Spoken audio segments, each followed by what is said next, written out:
नमस्कार, दोपहर के 12 बज गए हैं। आप देख रहे हैं आज तक। आपके साथ मैं हूं शुभांकर, लेकर इस वक्त की बड़ी ब्रेकिंग न्यूज आपको बता दें। प्रधानमंत्री नरेंद्र मोदी के बयान पर बिहार के सीएम नीतीश कुमार ने पलटवार किया है। भ्रष्टाचार के खिलाफ कार्रवाई होने पर विपक्ष की गोलबंदी वाले पीएम के बयान पर नीतीश कुमार ने उल्टा सवाल किया कि कहां कौन भ्रष्टाचारी को बचा रहा है, कोई भ्रष्टाचारी को क्यों बचाएगा। दूसरे राज्यों में क्या हो रहा है वहां देखें। बिहार में कभी किसी भ्रष्टाचारी को बचाने का प्रयास नहीं किया गया। पीएम के बयान पर बिहार के डिप्टी सीएम तेजस्वी यादव ने भी पलटवार किया। तेजस्वी ने कहा, पूरे देश में किसी बीजेपी सांसद या विधायक पर सीबीआई एक्शन न होने का मतलब है कि सरकार खुद भ्रष्टाचारियों को बचा रही है। आपको बता दें कि कोच्चि में अपने भाषण में पीएम मोदी ने विपक्ष पर निशाना साधते हुए कहा था कि जब भी भ्रष्टाचार के खिलाफ एक्शन होता है तब राजनीति में नया ध्रुवीकरण होता है। कुछ सियासी दल करप्शन के समर्थन में आगे आ जाते हैं।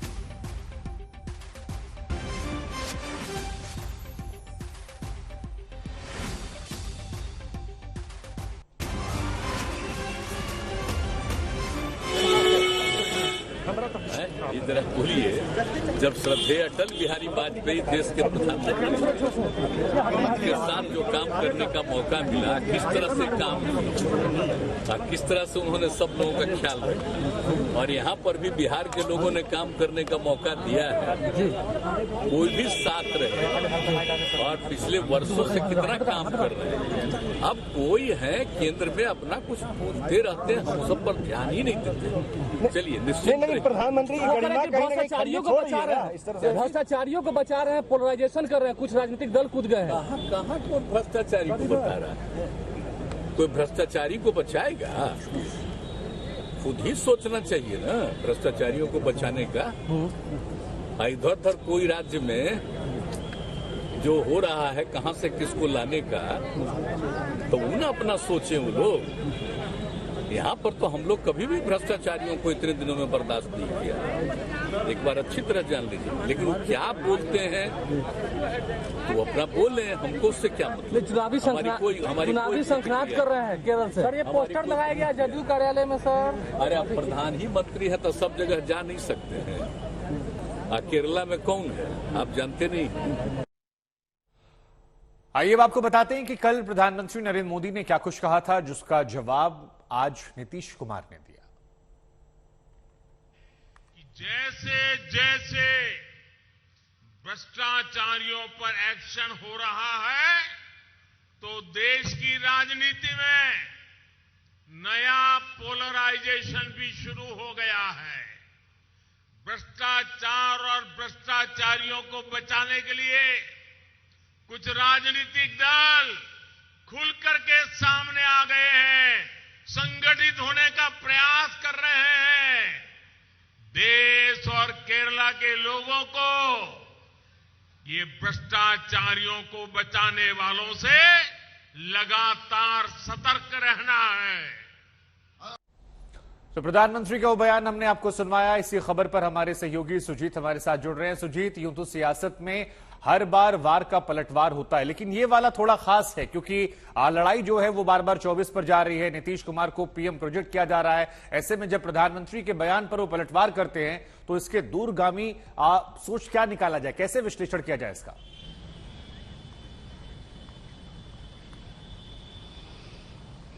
देखिए, नीतीश कुमार भ्रष्टाचार को बचाने वाले या वैसी स्थिति तो नीतीश कुमार के सामने आई नहीं है कभी। लेकिन अब की परिस्थिति में अगर देखें तो आरजेडी के साथ जो उन्होंने गठबंधन किया है और सरकार चला रहे हैं बिहार में, तो निश्चित तौर पर 2017 में जब वो अलग हुए थे तो उस समय भी भ्रष्टाचार का ही मामला लेकर अलग हुए थे आरजेडी से, और अभी भी मामला वहीं पर वहीं है। लेकिन 5 वर्ष गुजर गए, इस बीच में कोई कार्रवाई, छापे पड़े, एफआईआर दर्ज हुआ, लेकिन जो कार्रवाई होनी चाहिए एक तरीके से सीबीआई जांच में जो गति आनी चाहिए वो गति दिखाई नहीं दी। नीतीश कुमार बार बार यही कहते हैं कि आपको रोका किसने था, आपको कार्रवाई करने से किसने रोका था। तो निश्चित तौर पर एक आरोप लगना, जैसा कि तेजस्वी यादव कह रहे हैं कि केवल विपक्षी दल पर ही सीबीआई का छापा पड़ता है, ईडी का छापा पड़ता है, तो निश्चित तौर पर ये बात जो है कहीं ना कहीं जनता के मन में भी आती है है कि आखिर सारे भ्रष्टाचारी विपक्ष में तो नहीं हो सकते, कुछ विपक्ष में भी होंगे। तो ये सब बातें हैं। तो भ्रष्टाचार को लेकर जो नीतीश कुमार का मुहिम, आप देखेंगे बिहार में लगातार भ्रष्टाचारियों के खिलाफ, चाहे वो अधिकारी हों, लगातार उन पर छापेमारी पड़ती है, उनसे बरामदगी होती है। तो हम कह सकते हैं कि नीतीश कुमार की छवि इस प्रकार की नहीं है। लेकिन ये तो बात है कि जिस मुद्दे को लेकर वो 2017 में अलग हुए थे पार्टी गठबंधन से, आरजेडी से, आज स्थिति ज्यों की त्यों है। भले ही उसमें इजाफा नहीं हुआ, जो जांच आगे बढ़नी चाहिए, जो कार्रवाई होनी चाहिए, वो कार्रवाई अभी तक नहीं हुई। बिल्कुल सही बात है और यही सियासत है। आप सुजीत बने रहिए हमारे साथ, मैं आपके पास आऊंगा क्योंकि एक अहम खबर आपके लिए और भी हमारे पास है। 2024 चुनावों से पहले जुबानी जंग तो तेज है ही, लेकिन मिशन 2024 में एक बड़ा मसला बन गया है। पीएम मोदी के खिलाफ कौन? पटना में जेडीयू कार्यालय में 3 और 4 सितंबर को नेशनल काउंसिल मीटिंग है और उसकी तैयारी के बीच जेडीयू दफ्तर के बाहर एंट्री गेट पर कई पोस्टर लगाए गए हैं, जिसमें नीतीश कुमार को सीधे तौर पर पीएम उम्मीदवार तो प्रोजेक्ट नहीं किया गया, लेकिन नारों का लब्बो-लुआब जो है वो यही कहता है। और एक पोस्टर जो हम आपको दिखा रहे हैं, प्रदेश में दिखा अब देश में दिखेगा। एक पोस्टर में लिखा है, मन की नहीं काम की बात। तो ये पोस्टर हम आपको दिखा रहे हैं। सुजीत हमारे साथ बने हुए हैं। सुजीत, जहां पर एक बार पहले लोगों की प्रतिक्रिया सुनवा देते हैं कि लोगों का क्या कुछ कहना है, उसके बाद ले चलेंगे आपको वापस पटना। के अलावे जानता है कि नीतीश जी कौन है। अगर प्रधानमंत्री बनाना है तो योगी को बनवाइए, वो कुछ करेंगे। बिहार तो एगो चलिए नहीं रहा है इनसे, इस कुर्सी से उस कुर्सी पे, उस कुर्सी पे इस कुर्सी पे चल रहे हैं। तो क्या देश चलाएंगे? चलेगा देश? आप अपने से सोचिए कि दल बदलू के जैसा इधर से उधर, उधर से उधर पलटू राम नाम पड़ गया इनका। ये क्या देश चलाएंगे सर? इनसे नहीं चलेगा। पोस्टर में हकीकत है, पोस्टर में जो है कोई बना के नारा नहीं दिया गया। जो तो ये वहां के लोगों के मन की बात आप सुन रहे थे। अब आपको सुनवाते हैं, हमारे सहयोगी रोहित ने वहां से एक रिपोर्ट भेजी, जरा वो भी देख लीजिए आप। महागठबंधन की सरकार बनने के बाद जनता दल यूनाइटेड की पहली बार राष्ट्रीय कार्यकारिणी और राज्य परिषद की बैठक 2, 3 और 4 सितंबर को पटना में होने वाली है। और ऐसा लगता है मानो इस बैठक में अब पार्टी की तरफ से ये ऐलान करने की तैयारी है कि 2024 के लिए नीतीश कुमार ही प्रधानमंत्री के उम्मीदवार होने जा रहे हैं। दरअसल नई सरकार बनने के बाद जेडीयू दफ्तर में देखिए किस तरीके से आज ये नए पोस्टर्स लगाए गए हैं। इस जो बैठक होने वाली है जेडीयू की, उसको लेकर यहाँ आप देख सकते हैं ये पोस्टर लगाया गया है, प्रदेश में दिखा देश में दिखेगा। यानी कि जो बात कही जा रही है कि नीतीश कुमार वो चेहरा हो सकते हैं जो 2024 में प्रधानमंत्री मोदी को टक्कर दे सकते हैं। और नीतीश कुमार ने भी जो कहा है कि 2024 में बदलाव होगा, तो यहाँ पर देखिए पार्टी की तरफ से बताया जा रहा है कि प्रदेश में दिखा है, यानी नीतीश कुमार का काम देश में भी दिखेगा। और यहाँ देखिए आश्वासन नहीं सुशासन, यानी यहाँ पर कहीं न कहीं जो हमला है वो बीजेपी सरकार पर किया जा रहा है और ये बताने की कोशिश की जा रही है कि बीजेपी सरकार केवल आश्वासन देती है मगर नीतीश कुमार सुशासन देते हैं। और अब जेडीयू दफ्तर के बाहर आ जाइए तो यहाँ भी जो है 3 बड़े पोस्टर्स जो हैं ये लगाए गए हैं। सबसे पहले ये देखिए, आगाज हुआ है बदलाव होगा, यानी इस किसी को भी जगह इन पोस्टरों में नहीं दी गई है, केवल और केवल नीतीश कुमार का ही चेहरा यहाँ चमकाया जा रहा है। आगाज हुआ है बदलाव होगा। यहाँ देखिए इस तरफ जो एक तस्वीर लगी है यहाँ पोस्टर पे, यहाँ देखिए जुमला नहीं हकीकत, यानी जुमला नहीं हकीकत के जरिए एक बार फिर से बीजेपी पर ही सीधा सीधा हमला करने की यहाँ जेडीयू की तरफ से कोशिश हो रही है। ये बताने की कोशिश हो रही है कि जुमला नहीं हकीकत जो है वो लोगों को देखनी चाहिए। तो और आखिर में हम आपको ले चलते हैं प्रधानमंत्री का जो मन की बात कार्यक्रम होता है उसको लेकर भी यहाँ पर हमला बोला गया है। यहाँ देखिए इस तरफ जो पोस्टर लगाए जा रहे हैं इसमें भी केवल नीतीश कुमार की ही तस्वीर है और इसमें लिखा हुआ है मन की नहीं काम की बात।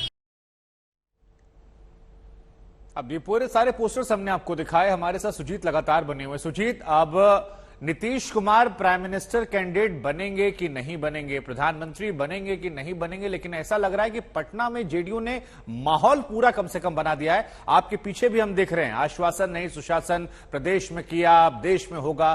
तो माहौल जिसको कहते हैं एकदम भौकाल टाइट कर दिया है बिहार में, पटना में। बिल्कुल बिल्कुल, माहौल तो कुछ ऐसा ही है कि नीतीश कुमार देश के प्रधानमंत्री के प्रबल उम्मीदवार होंगे। ऐसे पार्टी के तमाम जो भी नेता हैं जिनसे आप पूछेंगे तो वो कहते ही हैं कि वो उनमें प्रधानमंत्री बनने के सारे गुण हैं। लेकिन पार्टी की तरफ से जो कहा जाता है वो उनका ये कहना है कि हम जो है विपक्षी दलों को एकजुट करने के प्रयास में लगे हुए हैं। इनका जो अभी राष्ट्रीय कार्यकारिणी या राष्ट्रीय परिषद की जो बैठक होने वाली है 3 और 4 को, उसमें जो प्रस्ताव पास होना है उसमें सीधे प्रधानमंत्री का तो नहीं होगा। अभी तक की जो स्थिति है उसमें यह है कि विपक्षी दलों को एकजुट करने की बात है। लेकिन आप देखिए जो पोस्टर लगा हुआ है, ये पोस्टर जो लगा हुआ प्रदेश में दिखा देश में दिखेगा, ये पोस्टर दरअसल देखिए ये पार्टी के कार्यालय के अंदर की तरफ से लगा है, ये बाहर की तरफ से भी नहीं लगा है। आप सड़क पे चलेंगे तो ये आपको नहीं दिखाई देगा, ये पोस्टर प्रदेश में देश में दिखेगा। ऐसे में इस पोस्टर को बाहर होना चाहिए। दूसरी बात यह है कि अगर प्रधानमंत्री के उम्मीदवार या विपक्षी दलों को एकजुट करने की बात है जेडीयू की, तो आप देखिएगा तो पिछले साल राष्ट्रीय कार्यकारिणी या राष्ट्रीय परिषद की बैठक जेडीयू ने दिल्ली में की थी। और इस बार जब ये सामने आ रहा है ये मुद्दा कि वो प्रधानमंत्री के उम्मीदवार बन सकते हैं, वो जो विपक्षी को एकजुट करने की कोशिश कर रहे हैं, तो ये राष्ट्रीय कार्यकारिणी या राष्ट्रीय परिषद की बैठक पटना में हो रही है। तो ये समझ में नहीं आ रहा है, क्योंकि अगर आपको राष्ट्रीय स्तर पर जाना है तो निश्चित तौर पर दिल्ली में ये बैठक होनी चाहिए थी। नहीं, हम आपके पास आएंगे, ये भी समझेंगे कि 40 सीट में से अगर आधा तेजस्वी जी के पास, आधा नीतीश जी के पास, कुछ गठबंधन के पास, तो 15, 16 या 20 सीट पर चुनाव लड़के कैसे प्रधानमंत्री बनेंगे, ये भी समझेंगे। लेकिन केसीआर पहुंचे थे, जो उसको हम कह रहे हैं कि माहौल पूरा टाइट रखा है बिहार में। केसीआर पहुंचे, वहां से कुछ तस्वीरें और संकेत ऐसे ही आए कि मानो नीतीश जी को अब दिल्ली भेजा जाएगा और प्रधानमंत्री पद के वो उम्मीदवार हैं। जरा देखिए आप। सर, आपने कहा कि पूरे देश में संपूर्ण विपक्ष को हम एकजुट करेंगे, संभव प्रयास करेंगे। 2024 में जिनको हराने की बात कर रहे हैं, नहीं, मैंने कहा प्रयास करेंगे। जो लोग हमारे साथ मिलके आएंगे मिलके चलेंगे, जो नहीं आएंगे उनको छोड़ के चलेंगे। 2024 में हराने की बात कर रहे हैं, उनके पास एक चेहरा है, चेहरे के सवाल पे आप कह रहे हैं कि हम बैठकर वार्तालाप करेंगे, उसमें चेहरा निकलेगा। बिल्कुल। क्या ऐसी स्थिति बनती है तो केसीआर साहब नीतीश कुमार जी का नाम प्रपोज करेंगे? ऐसा देखिए, मैं कौन होता हूँ? अब चलिए, मैं कहूंगा तो कोई विरोध करेगा नहीं, मैं कहूंगा तो कोई विरोध भी करेगा। आप जल्दी बात कर दीजिए, बात तो करने चाहिए। एक मिनट बैठिए।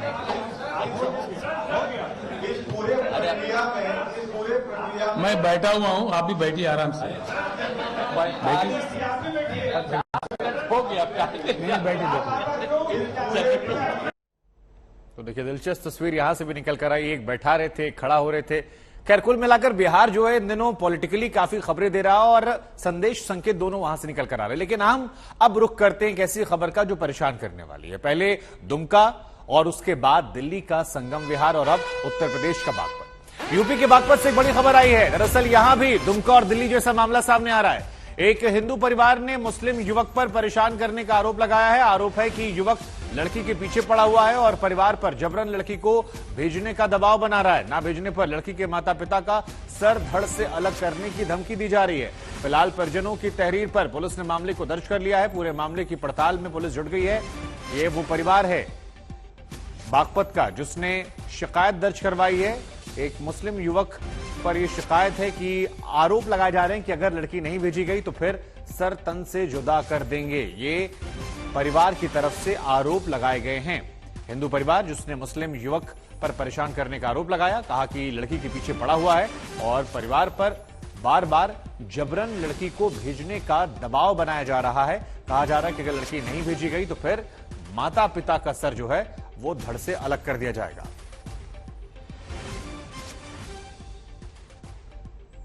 क्या है पूरा मामला, क्या हुआ था, पूरी बात बताएं। सर, मैं एक दफे पाठशाला से जा रहा था दिल्ली की तरफ।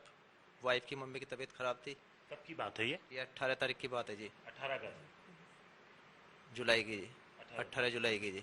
तो बोला कि वहाँ से मसूरी के पास जाकर लड़का उधर से आ रहा था, रईस नाम का बैठा रहने वाला। बोला कि कहाँ पे जा रहे हो अंकल जी? भाई तुझे क्या मतलब है? कि बोला कि नहीं आपकी लड़की कहाँ पे है, पर तुझे क्या करना है लड़की का? तो बोला कि नहीं आपकी लड़की को मैं फिर से लेकर जाऊँगा, वो मेरे साथ ही जाएगी। मैं भैया तेरे के पहले तुझसे वो नहीं हुआ सबर, हमने इतना वो करा तुझसे, वो करा शिकायत वगैरह करी तेरी, नहीं लड़की मेरे साथ ही जाएगी आपकी, या नहीं तो देख लो मैं क्या करूँगा, फोटो लगाऊंगा अश्लील उसके, मेरे पास सब चीज़ के फोटो हैं, और आपका भी दे लो सर, दर से अलग कर दूंगा मैं, आपका एक बच्चा है उसके बारे में सोच लेना आप। और उसके बाद वहाँ से ऑटो आया, उसके बाद हाथ दे के उससे भग गया, घरवाली को काफ़ी उल्टा सुद्धा बोल के गया है। तो ये 18 जुलाई की बात है। वो अकेले था या उसके साथ कोई और था? इकला लड़का था जी वो। ये हमने आपको परिवार की बात सुनवाई, बागपत का ये पूरा मामला, जहां पर परिवार कह रहा है कि लड़की को भेजने की बात कही गई और अश्लील फोटोज को वायरल करने की धमकी दी गई। मुस्लिम युवक पर यह आरोप लग रहे हैं।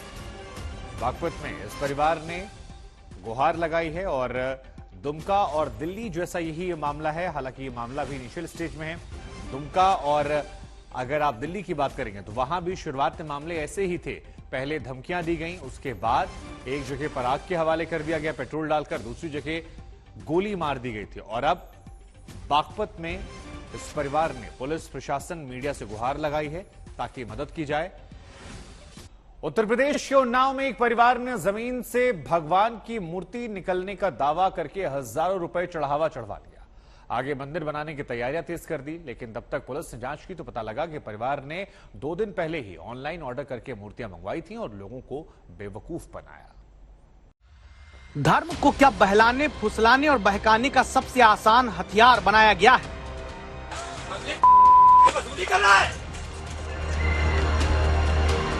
आपकी टीवी स्क्रीन पर जो वीडियो दिख रहा है, थोड़ा ध्यान दीजिएगा।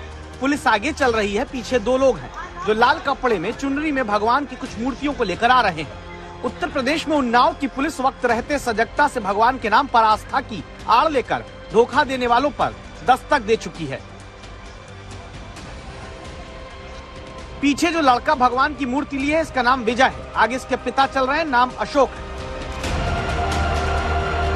मामला ऐसा है कि यूपी में उन्नाव के महमूदपुर की यह घटना है, जहां अशोक और उसके 2 लड़कों ने अफवाह फैलाई।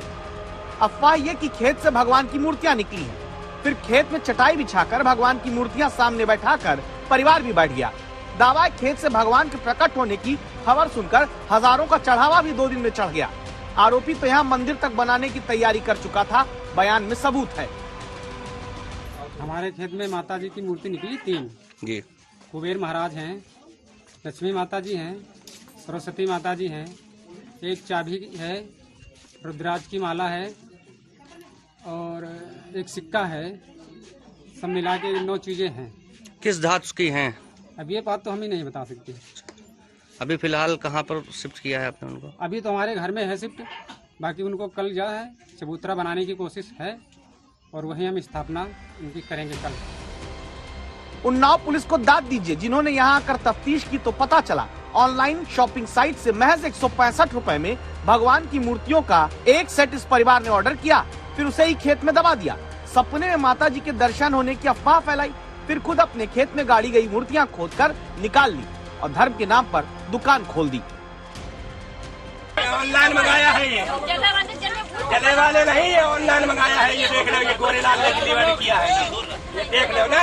ये मामला असीमत थाना क्षेत्र के महमूदपुर गांव का है।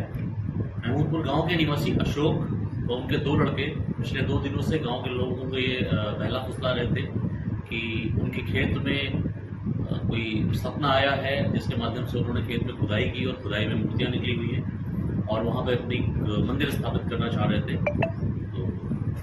तो पहली बार उनको समझाया गया, बाद में जब इस मैटर की जांच की गई तो पाया गया कि ये मूर्तियां उन्होंने अमेज़न से मंगाई हुई थी, इसके प्रमाण भी मिले हमें और गांव के लोगों को सही बात बताई गई और ये जो लोग लोगों को पहला फुसला रहे थे, बरगला रहे थे, उन पर आवश्यक कार्रवाई की जाए। कहीं अगर उन्नाव की पुलिस सक्रिय ना होती तो यकीन मानिए 165 रुपए में ऑनलाइन मंगवाई गई मूर्तियों को जमीन से निकला दिखाकर यहाँ मंदिर बन जाता, फिर धर्म के नाम पर आसपास के इलाके से मेला लगने लगता, व्यापार बन जाता। आखिर धर्म के नाम पर निवेश में थोड़ा जोखिम होता है, लेकिन मुनाफा जो चोखा होता है, ये बात सियासत और समाज दोनों पर लागू है। विशाल चौहान, उन्नाव आज तक। भारत के समंदर का सिकंदर एक बार फिर लौट आया। 25 साल बाद विमान वाहक पोत आईएनएस विक्रांत का पुनर्जन्म हुआ है।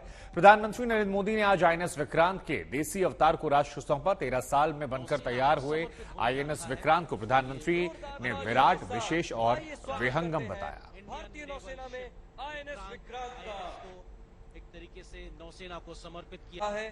सैन्य सर्वेक्षण में सबसे कुशल, अत्याधुनिक पनडुब्बी प्रतिरोधी उपकरणों से लैस। तो फ्लाई पास की तस्वीरें हम आपको दिखा रहे हैं। 30 फाइटर प्लेन तैनात हैं। 3 सेकंड में लैंडिंग, उड़ान, कुल मिलाकर अद्भुत, अविश्वसनीय और अवर्णनीय ताकत से लैस है आईएनएस विक्रांत, जिसे आज प्रधानमंत्री ने देश को समर्पित किया।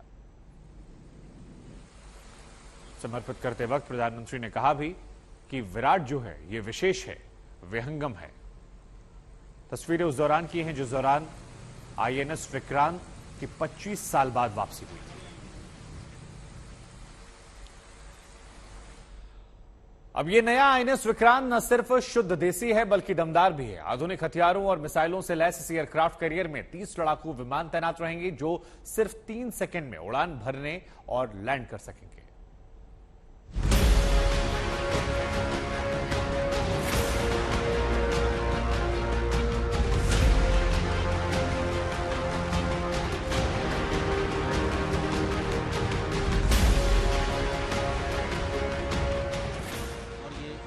तालियों के साथ आइए स्वागत करते हैं भारतीय नौसेना में आईएनएस विक्रांत का। ये है हिंदुस्तान की शान।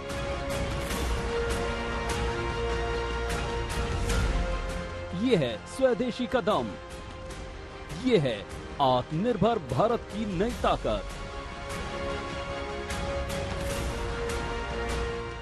आईएनएस विक्रांत का पुनर्जन्म हो गया।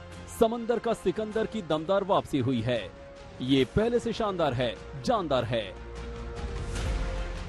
10 मंजिला 14 डेक वाला, 62 मीटर चौड़ा, 262 मीटर लंबा, 59 मीटर ऊंचा, 45,000 टन वजन वाला इस विशालकाय एयरक्राफ्ट कैरियर में वो सब आधुनिक सुविधाएं हैं जिस पर दुनिया रस्क कर सकती है। भारत अब दुनिया में उन चुनिंदा देशों में शामिल हो गया है जो एयरक्राफ्ट कैरियर डिजाइन भी कर सकता है और बना भी सकता है। नया आईएनएस विक्रांत तैरता शहर है। समंदर में भारत का किला है। चलता फिरता एयरबेस है। यहाँ से 3 सेकंड में फाइटर प्लेन टेक ऑफ और लैंडिंग कर सकते हैं। आगे का हिस्सा उठा होता है जिससे टेक ऑफ करते वक्त फाइटर्स प्लेन को ऊंचाई मिल जाती है।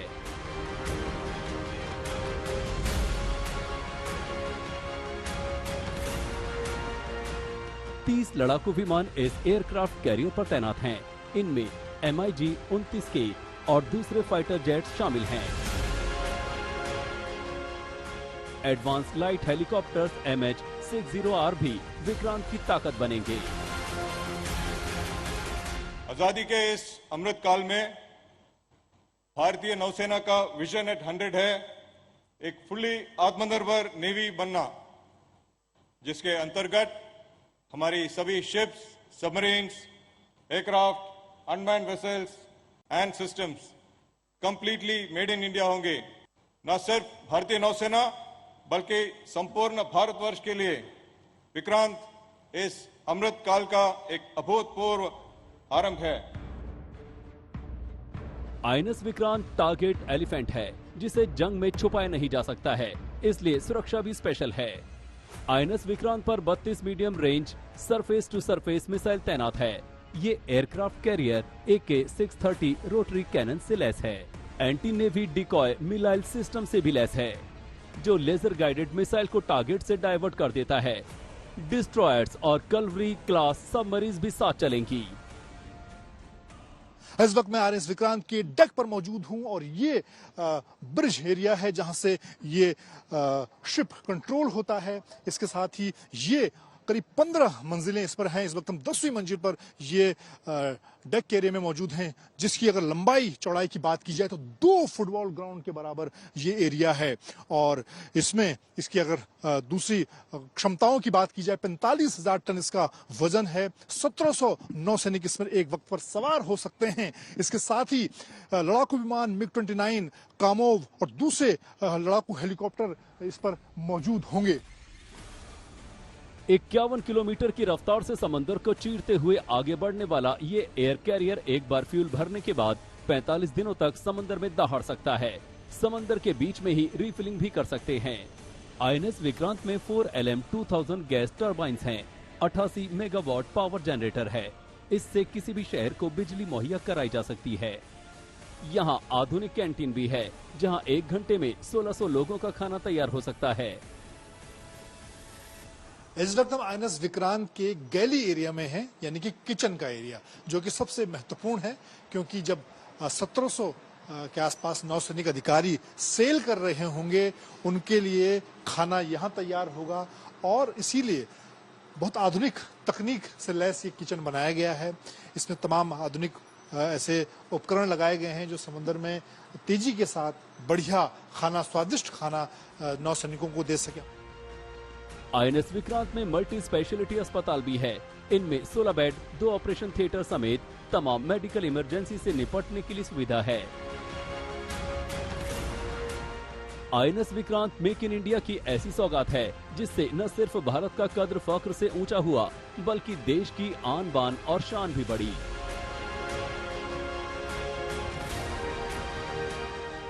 अभिषेक भल्ला के साथ मंजीत नेगी, कोच्चि, आज तक। इधर प्रधानमंत्री नरेंद्र मोदी ने जब इसे देश को समर्पित किया तो क्या कुछ उन्होंने कहा, हम आपको सुनाते हैं। कठिन से कठिन क्यों न हो, चुनौतियां बड़ी से बड़ी क्यों न हो, भारत जब ठान लेता है तो कोई भी लक्ष्य असंभव नहीं होता है।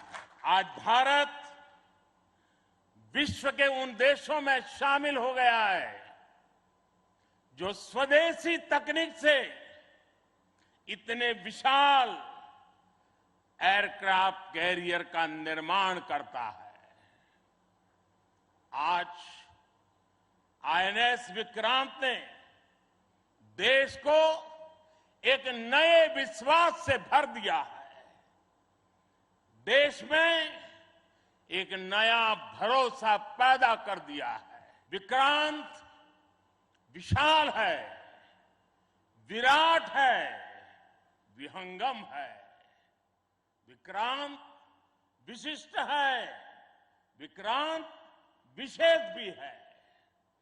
विक्रांत केवल एक युद्धपोत नहीं है, ये 21वीं सदी के भारत के परिश्रम, प्रतिभा, प्रभाव और प्रतिबद्धता का प्रमाण है।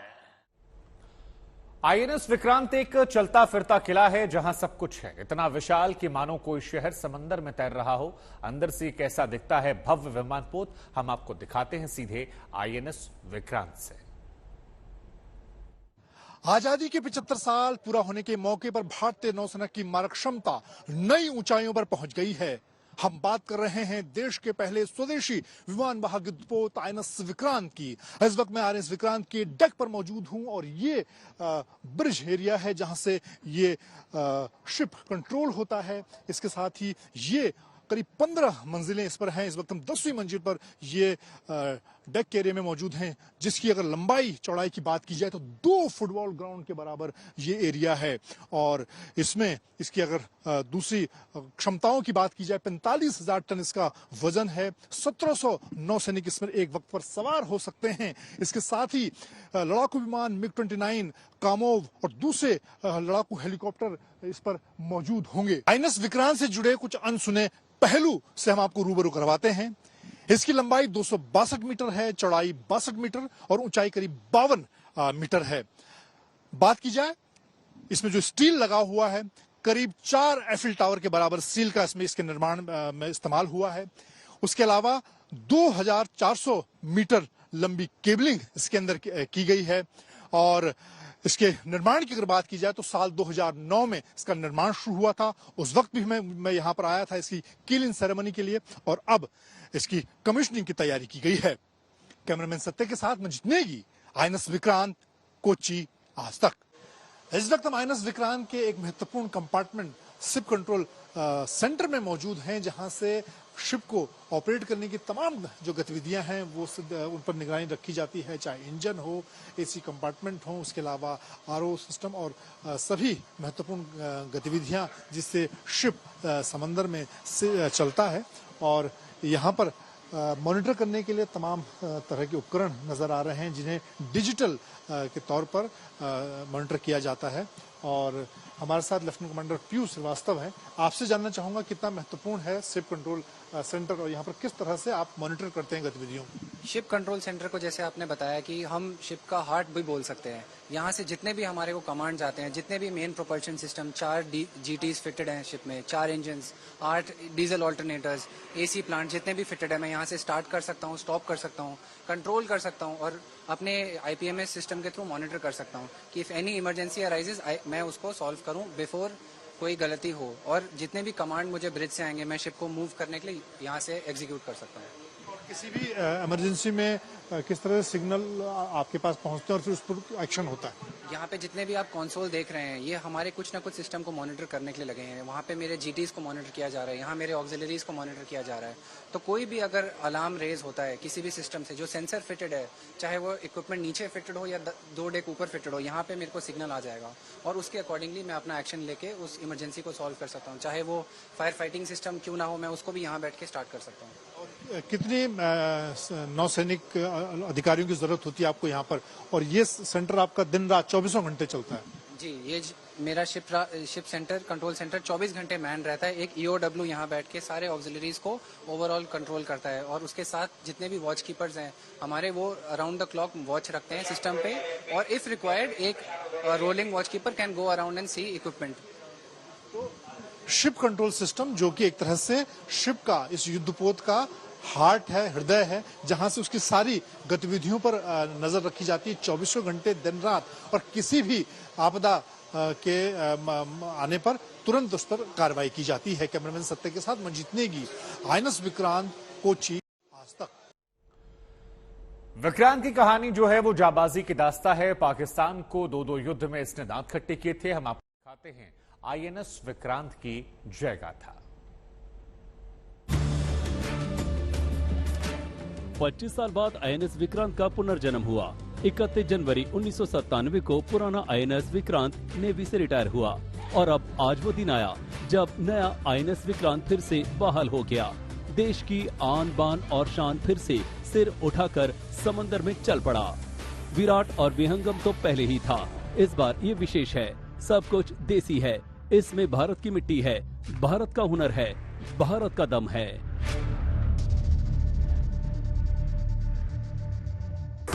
4 मार्च 1961 यही वो तारीख थी जब आईएनएस विक्रांत का जन्म हुआ था। आयरलैंड में बेलफास्ट में ब्रिटेन में बने HMS हरक्यूलिस का नया नामकरण हुआ। ब्रिटेन में भारत के उच्चायुक्त विजय लक्ष्मी पंडित ने आईएनएस विक्रांत पर नेवी का झंडा फहराया। दूसरे विश्व युद्ध के दौरान ब्रिटेन की रॉयल नेवी ने HMS हरक्यूलिस विमान वाहक पोत तैयार किया। 12 साल बाद 1957 में इस HMS हरक्यूलिस को रॉयल नेवी ने भारत को बेच दिया। 4 मार्च 1961 को ये पोत भारतीय नौसेना में शामिल हुआ। भारतीय नौसेना में शामिल होने वाला ये पहला विमान वाहक पोत था। भारत के समुद्री सीमा का प्रहरी। 1965 और 1971 के युद्ध में आईएनएस विक्रांत ने पाकिस्तान के छक्के छुड़ा दिए। 1965 के युद्ध में पाकिस्तानी सेना ने दावा किया कि उसने विक्रांत को डुबो दिया है, जबकि उस वक्त विक्रांत मुंबई में नौसेना के शिपयार्ड में डटा हुआ था। 1971 के युद्ध में आईएनएस विक्रांत को तबाह करने आई थी पाकिस्तानी पनडुब्बी गाजी, लेकिन वो खुद ही डूब गई। विक्रांत ने पाकिस्तान के होश ठिकाने लगा दिए। 1971 की जंग के लिए विक्रांत को 2 महावीर चक्र और 12 वीर चक्र मिले थे। हर किसी की एक उम्र होती है। विक्रांत भी लंबी सेवा के बाद 31 जनवरी 1997 को रिटायर हो गया और 25 साल बाद फिर से INS विक्रांत का जन्म हुआ। आज तक ब्यूरो।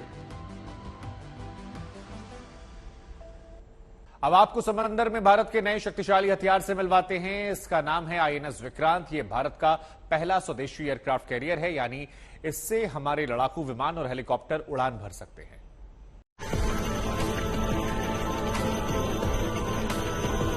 ये आत्मनिर्भर भारत की नई धमक है। इसमें स्वदेशी का दम है। ये युद्ध को तबाह करने वाला समंदर का सिकंदर है। यह विशालकाय INS विक्रांत पूरी तरह स्वदेशी युद्धपोत है। इसका वजन 45,000 टन है। INS विक्रांत में शुरू में करीब 12 MiG-29 फाइटर जेट और ध्रुव हेलीकॉप्टर तैनात किए जाएंगे। इसके बाद इसमें कामोव 31 और MH-60R हेलीकॉप्टरों का संचालन भी किया जा सकता है। सबसे खास बात, इस युद्धपोत को बराक और ब्रह्मोस मिसाइल से लैस किया गया है, ताकि समय आने पर हर दिशा में बैठे दुश्मन का खात्मा किया जा सके। ये युद्धपोत 28 नॉटिकल माइल यानी करीब 52 किलोमीटर प्रति घंटे की रफ्तार से समंदर में करीब 12,000 किलोमीटर की दूरी तय कर सकता है। पहले तो ये एक आत्मनिर्भर भारत का, हमारा भारत का एक बिलीफ का, विश्वास का, इंडियन शिप बिल्डिंग और इंडियन इंजीनियरिंग का एक उत्तम उदाहरण है। Size and scale we can compare with various, so I would say that this is a 45,000 ton carrier kind of a vessel. Complexity, technology, everything, firepower, systems, weaponry, top end. Everything is top end.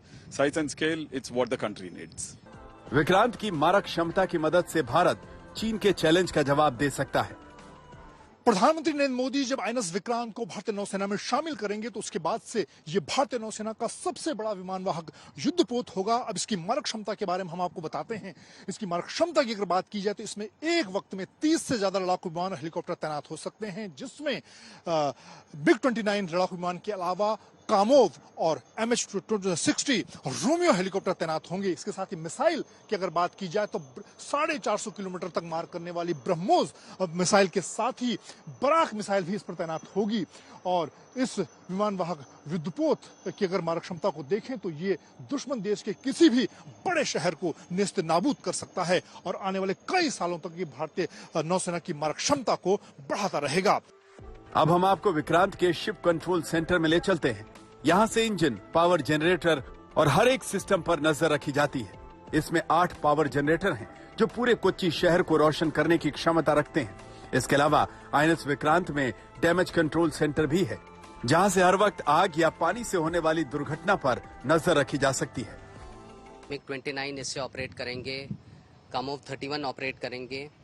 जो हमारे latest induction है helicopter का, जो anti submarine warfare का हमें एक बहुत ही it will be a shot and arm, वो भी ऑपरेट करेंगे। So with Vikrant coming into the folds of Indian navy एक ऐसी क्षमता हमारे पास आएगी। क्योंकि ये इंडिजिनस है। इसका सस्टेनेंस, इसका मेंटेनेंस, इसका रख रखाव, और हमें पता है कि ये कैसे हमने डिज़ाइन किया है। तो इससे हमें एक ऐसी क्षमता मिलेगी कि हम इसको बेझिझक काफी हद तक without any apprehensions we'll be able to exploit it to a full capability.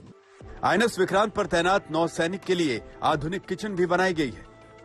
इसे गैली कहा जाता है। इस खास किचन में रोटी बनाने की मशीन से लेकर बड़े बड़े बॉयलर हैं, जिसमें एक साथ सैकड़ों नौसैनिकों के लिए स्वादिष्ट भोजन बनाया जा सकता है। इस वक्त हम INS विक्रांत के गैली एरिया में हैं, यानी कि किचन का एरिया, जो कि सबसे महत्वपूर्ण है, क्योंकि जब 1700 के आसपास नौसैनिक अधिकारी सेल कर रहे होंगे, उनके लिए खाना यहाँ तैयार होगा।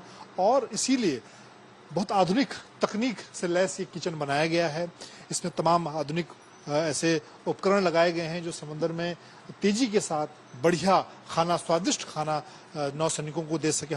सर, हमारे पास अत्याधुनिक स्वदेशी उपकरण हैं जो हम कम समय में बहुत ज्यादा काम कर सकते हैं, ज्यादा आदमियों का खाना बना सकते हैं। जैसे हमारे पास बॉयलर हैं, ये बॉयलर 200 लीटर का बॉयलर है।